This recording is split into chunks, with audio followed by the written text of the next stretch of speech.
भाग्य से ये मनुष्य का शरीर मिला, ये जीवन मिला, जिसको लेकर के कवियों ने गीत गाए। युगों युगों के शुभ कर्मों का होता जब तक मेल नहीं, मानव का चोला पाना कोई बच्चों वाला खेल नहीं।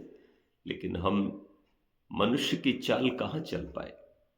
एक कवि ने कहा भी, ये शाम न विद्या न तपो न दानम ज्ञानम न शीलम न गुणो न धर्म, ते मर्त्य लोके भुविभार भूता मनुष्य रूपेण मृगाश्चरन्ते। हम मनुष्य के चोले में तो हैं, पर मनुष्य भी हैं क्या? ध्यान रखना, यदि हम इन 6 पशुओं की चाल चलते हैं, कौन कौन से पशु?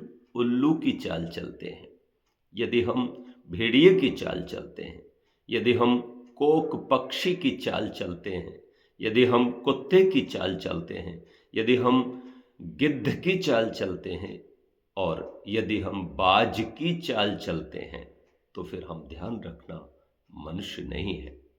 हमारा मनुष्य होना व्यर्थ गया। इसलिए शास्त्र कहता है कि जैसे उल्लू होता है ना, उसको अंधेरा पसंद है।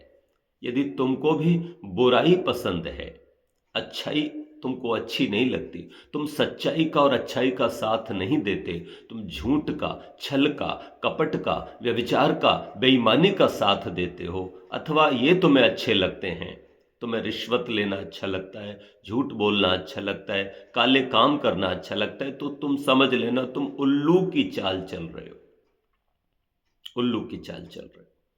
इसी तरह और पक्षी हैं, उनका भी चिंतन करो। यदि तुम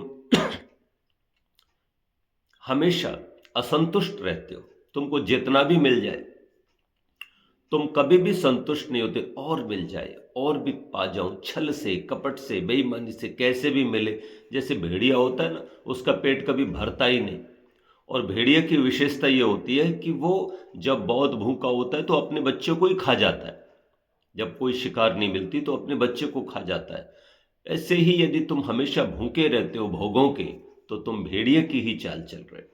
इसके साथ जैसे कुत्ता होता है ना, वो दुम हिलाता है, और दुम हिलाता है, रोटी का कोई टुकड़ा डाल दे तो उसके आगे पीछे नाचता है। ऐसे ही तुम्हारे आगे कोई लोभ का टुकड़ा डाल दे तो तुम उसके गीत गाने लगते हो, है ना, उसके आगे दुम हिलाने लगते हो। अगर तुम ऐसे हो तो तुम समझ लेना कुत्ते की योनि में बेशक नहीं हो, पर हो कुत्ते ही।